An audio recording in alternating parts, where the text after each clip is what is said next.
Cropping Up Stockers, Zach, the stock cropper. We're officially stock cropping for our 5th season here in 2024. Today's video is going to get you up to date, everything we've been working on over the last, whatever it's been, last 3 or 4 weeks. We've had a ton of rain here. We've gone from 4 years of drought to we've had more rain already this year than we had all of last year, and have really been fighting stuff, but we're almost to lay-by, and we're getting caught up over here at the stock cropper plot and excited to get everyone up to speed. And before I go any further, give a shout out plug for our field day. If you don't see anything more in this video, our field day, everything we're going to talk about today and show you is going to be in full bloom on August 24th, 2024. As this semi goes by, always happens when I record here. Oh, and there's a deer running through our plot. That's kind of interesting. Anyway, August 24th, Saturday morning, everything you see in this video will be in beautiful form outside of beautiful Buffalo Center, Iowa. Here we go. So we are stock cropping. Here is the original ClusterCluck Nano that we have. We have not brought our laying hens over yet, but they will go back here for our poultry enterprise. And we do have our sheep up front. We got 3 nice little lambs that have got this grazed down. It's time to move. I got juice on the way here, and we're going to get the barns moved. You can see our pasture, really nice height and size. Got our oats headed out, and our forage rape, and some of our field peas, and some of the other species coming. And we've got our corn growing next to it here. So for those that are new to the channel that haven't seen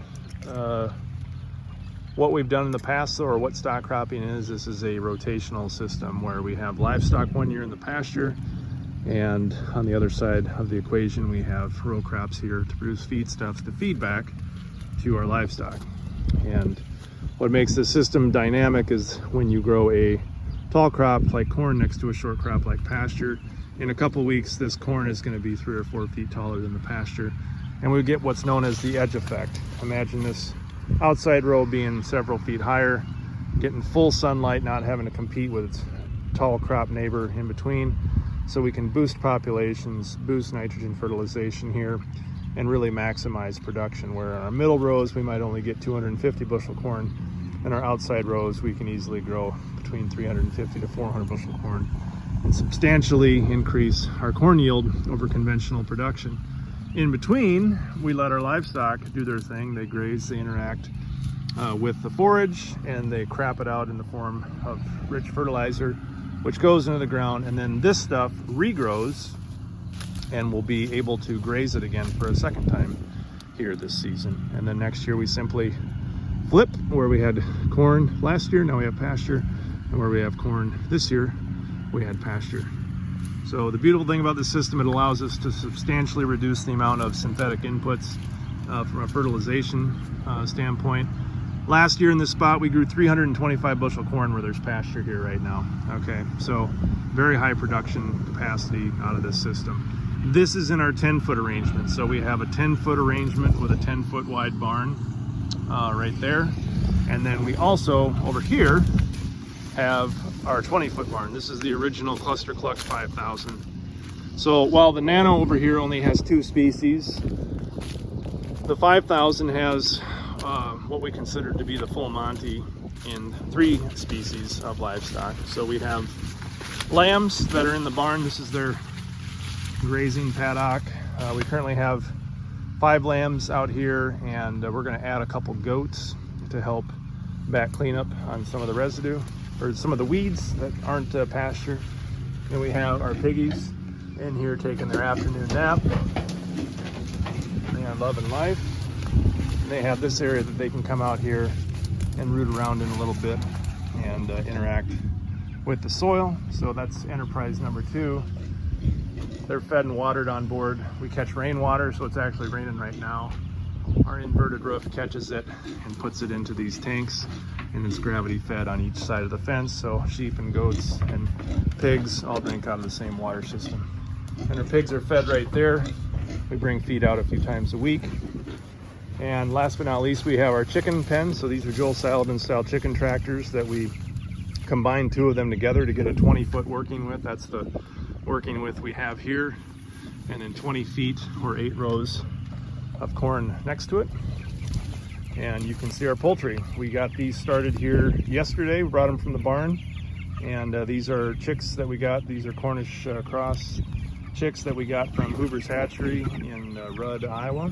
And yeah, they're doing great. This is the perfect size to move them outside here. It's nice and warm, and they're enjoying being out of the barn and out into the elements, and being able to pick through the grass and get the grasshoppers and everything else. So this is the system. And then again, this is where we grew the animals last year, what the corn looks like. This stuff is absolutely glorious. It's hip high, and shaded the row here already on the summer solstice.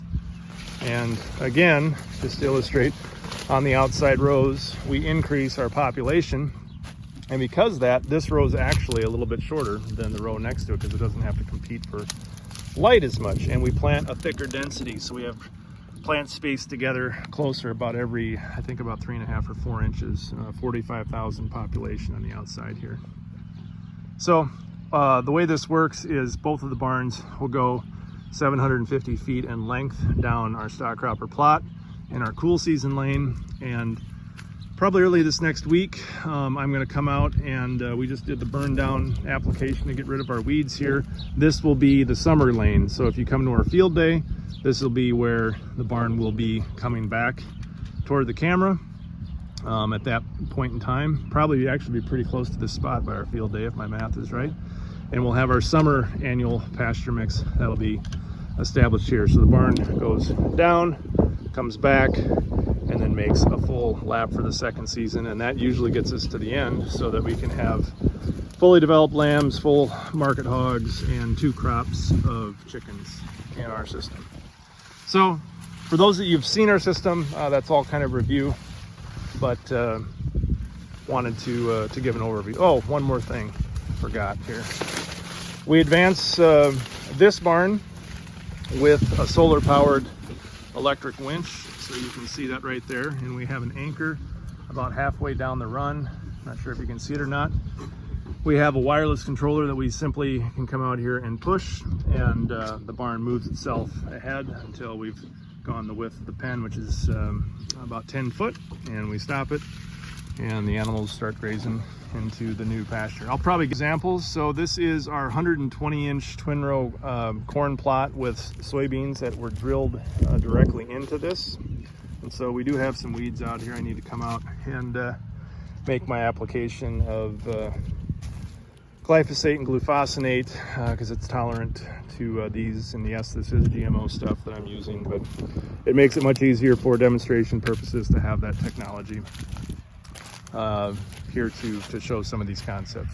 Anyway, but this concept is, can we space corn out to 120 inches? We did 90-inch twin row corn 2 years ago, and we grew 190 bushel. If we took the entire area and treated it as a broad acre, we grew 190 bushels an acre on a couple of our entries with 90-inch twin row corn. So the thought was, is if we went to 120-inch this year, yes, our corn yield is going to go back, but what could we grow in between with the beans? And the idea would be is if we're on 120-inch spacing, our combine could come and combine the corn on the early side of things and then plant a late maturing soybean variety in between and come back and make a second pass and be able to harvest the soybeans on their own. So the idea here is, can we grow corn and beans together and say maybe grow 160 bushel an acre broad acre corn, and then maybe harvest 50 to 55 bushel an acre beans in between? It's kind of the concept we're trying to explore here. But this is designed essentially to be a 2-pass system. And then over here next to it, I just simply have some 60-inch twin row corn. And this will make more sense for how I see this being a fit into our soybean oat relay crop plot that I'm going to show in a little bit, because I think this 60-inch twin row corn could be a really nice setup to come back with oats and soybeans in the following year. So this stuff is all just to the west where we have the twin row 120 corn and soybeans, and then 60-inch twin row corn on corn right here.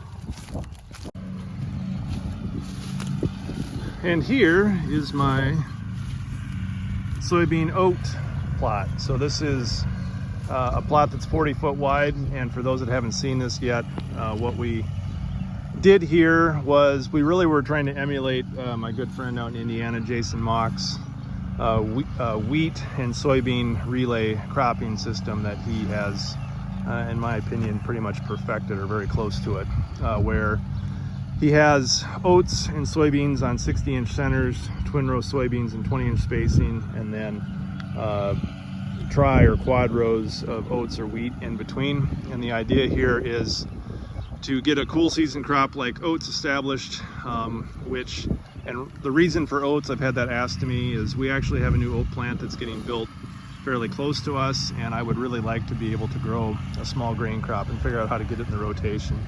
And so this is a concept where we would maybe grow 60-inch corn the year before, and then in the gap, so imagine where the corn was in the last little clip there, would be right here, and we come in the center gap where we don't have residue, and we drill our oats in the end of March, first part of April, and then we come back and drill soybeans in. And we've done 2 rows here, but I think ultimately I'd like to have just a solid seeded bean arrangement, or a tri row, maybe 3 10-inch rows in between. But that's essentially the setup here. These things look great. Very little disease on the oats so far, and the beans seem to be happy. You know, the stress, I don't know if the system would have worked as well last year in drought, but when we got plenty of moisture, this thing really seems to be kicking tail, because the oats are really sucking stuff hard up out of the ground. And this has actually been drying out quicker than our regular ground out here. I've noticed that when I've been out making observations. And so I really like the idea with a system like this, opening up the possibility here where we might have a new market to get, you know, 3 crops essentially in 2 years, with twin row 60-inch corn, and then come in with early oats, and then plant the beans, maybe even do them all at the same time. Lots of ideas around what to do here. And you know, also I've got some really interesting thoughts with if I could get my hands on some manure and putting manure down underneath these oats and cutting back the population of that, or the same thing in front of the 60-inch twin row corn, putting manure down in front of that. You know, or even coming out here after you've taken the oats and have the ability to apply manure in between the beans. If you had like a hog producer that was overflowing with manure in the summer, needed to make room, would be a nice way to pick that up and apply manure into a growing crop. Okay, and then we get over to our fun stuff here, or what I call our fun stuff. So we start off with some twin row Indian corn that I purposely kind of positioned a long way from everything else, because we've got Indian corn here, and then we have some twin row sweet corn, and then on the far side we have popcorn. So I was trying to keep the pollen from the popcorn and the Indian corn from cross-pollinating, putting some distance in between. Right here we don't have anything yet. This is going to get seeded to a pasture mix, and we'll probably have some barns working here for the field day. And then we have our 120-inch schematic. So again, the idea of being able to harvest 126-inch sweet corn or 120-inch sweet corn on twins, and then grow a profitable crop like pumpkins in between. So you can see our pumpkins are here and here. We've got some weeds that we've got to take care of, but I've got a plan for that. I sprayed some herbicide on the twin row corn that's specific for sweet corn. I sprayed impact herbicide on that this week to try to clean up that stuff. And but the idea here is real simple. How do we grow a lot of real high value stuff in the form of sweet corn at, you know, say $6 or $7 a dozen, and then jack-o'-lanterns in between, and have harvest the sweet corn in, you know, July or August, and then come back with the pumpkins in September. I think this is a phenomenal concept. We did something similar to this a couple years ago, but we didn't have the twin row planter to do it right at that time. So we used our twin row planter to drop sweet corn in here at about, I think we shot for 18 or 20,000 population in these rows. So 2 different iterations, or swaths I should say, with pumpkins in between the sweet corn. And then we did one more of a commodity crop with solid seeded soybeans. So we came in here a couple weeks ago and we drilled these soybeans in with our little tie drill in between the twin row sweet corn.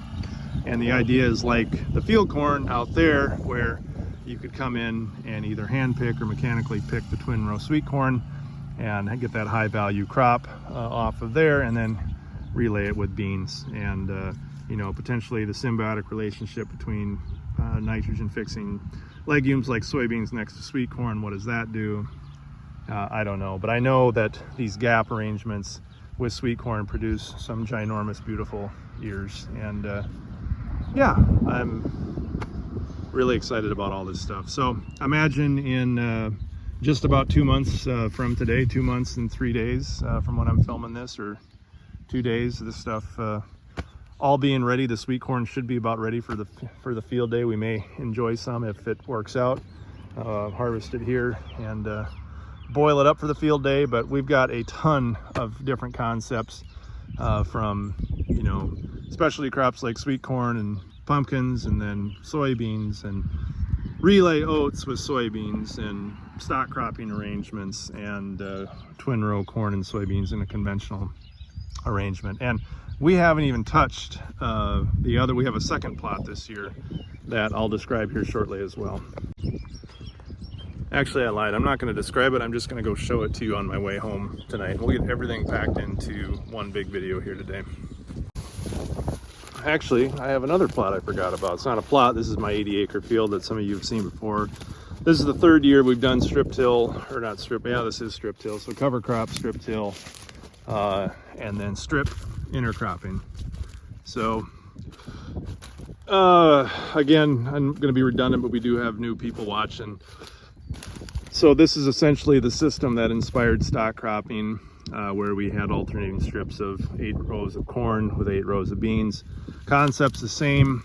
We can boost corn production by growing it on the edge at a higher population and next to a short crop like beans. The beans suffer a little bit of a penalty from that, but the corn yield gains outweigh the inflection that the beans take from the corn shadowing, and it raises all ships and increases profitability on this farm. So this is the 3rd year of doing it. This stuff was planted, I think, on Saturday. I think it was April 13th. Yeah, I think it was. So got some really nice beans coming along here. They've got a ton of buds on, just ready to open up flowers here any day. The solstice is tomorrow, longest day of the year. This stuff, the corn itself didn't look super impressive early. It was kind of uneven, but we got out here and we side dressed it with our eye drops and got the nitrogen cooking, and this stuff has evened up quite a bit. This farm's on pattern pipe, 60-foot tile underneath, so this is a pretty good farm, and it'll be fun to see how this does on our 3rd year. It looks better than it did last year at this point. We had a lot of moisture issues, especially we're next to our old corn on corn rows. It seemed like there wasn't as much moisture, and this farm had gotten the least amount of moisture of anything I farmed for the last 4 years. It was just in this dry slot in the county that could not catch a rain. So now that we've got full moisture, I'm really, really happy. Not only to see the stock cropper system with like full moisture, we've never seen that. And I've never had a year of doing strip intercropping with plenty of moisture. So I'm hoping that we will be able to crank out some big corn. And 2 years ago, when we had beans in the same spot, we had beans here that did 69 bushel, even in the shadow of the corn, and we raised about 260 bushel an acre corn in this. And the goal of what I'm really trying to get to is I want to be able to grow consistently 280 to 300 bushel corn in this system, and you have 65 to 70 bushel beans in between. So I get the question all the time, like, what percentage of your operation are you doing this stuff on? And before we go to the last plot, I'll cover that. So I've got an 80-acre field that I do strip intercropping on that we just looked at, and then I have it constitutes about, I think think about 5 or 6 acres that we have where we do the stock cropper plot itself, along with some of the different cropping experiments that we showed earlier in the video there. So not a lot. And on the rest of my acres, I farm about 1,200 acres here in northern Iowa. So far from a large farmer, pretty average, small size guy, I guess I would classify myself as. The rest of my acres, how do I manage them? They're corn soybean rotation with strip till 100% of the acres and cover crops on 100% of the acres. And then row index fertilizer, nitrogen just in time. That's what I do on the rest of my basic commodity crops. So I get that question a lot. So I thought in this video, kind of introducing the year, I just get that context out there as well as what I do for managing my other acres. The thing I should add to that, though, is it's very much my goal to take some of these concepts that we've been developing and put them on more acres, especially if times get tough, economically. I mean, today corn was down 10 and beans were down 20. We keep going down this path. These type of concepts are going to become very, very relevant from a profitability standpoint going forward. And so I'm really excited about the oat relay twin row corn concept, and as well as some of the other ones that I've already highlighted. But that's the whole purpose out here, is to try to find alternative paths if you're willing to screw around with it and farm weird. Not everybody's going to be there. If your goal is to farm 13 miles an hour, 120 foot wide, this channel isn't for you, and you're probably not watching, which is fine.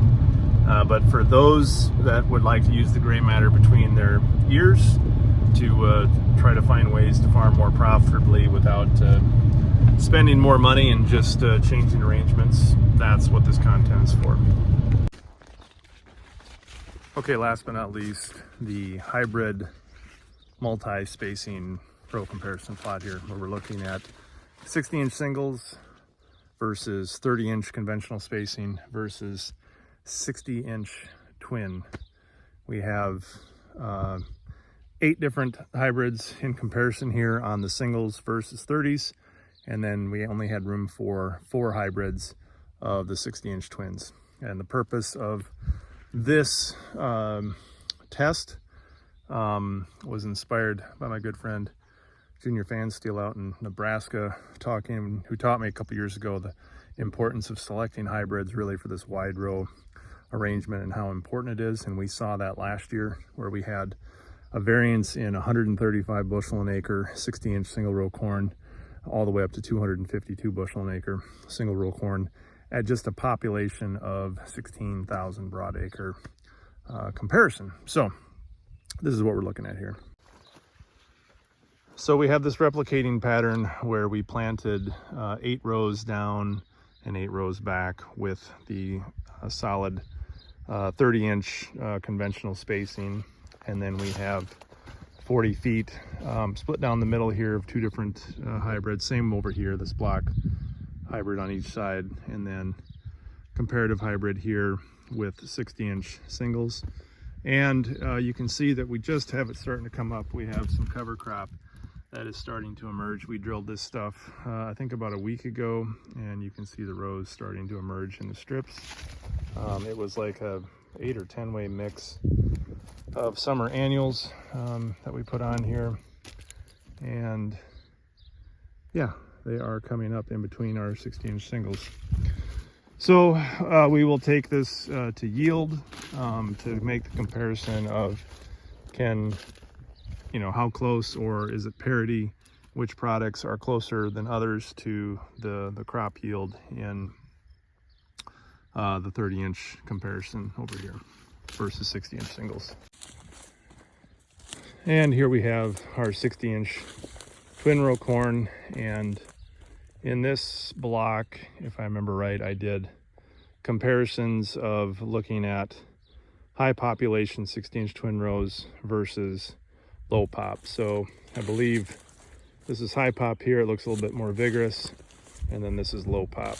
And when I say low pop, I was shooting for I think 18 to 20,000 population here versus I think 38,000 over there. And so we have that the rest of the way.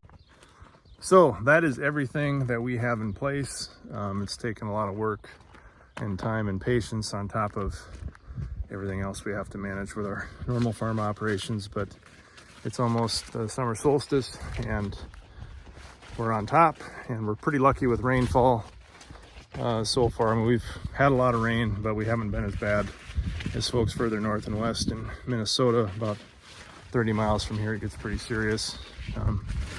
We're definitely not sitting on an excellent crop here in northern Iowa, but it has shaped up over the last week to 10 days. And if we can keep on the shallow side of the rain, I really like how things are looking. So it's a long video, but there's a lot of stuff to cover. Hope you enjoy it. And again, if you want to come see this stuff in person, make sure it's just not a fake movie set here. Come on August 24th, Stock Cropper Field Day. Sometime on Saturday. We haven't set a time yet. It'll be Saturday morning at some point, but beautiful Buffalo Center, Iowa. That's it. Get busy living.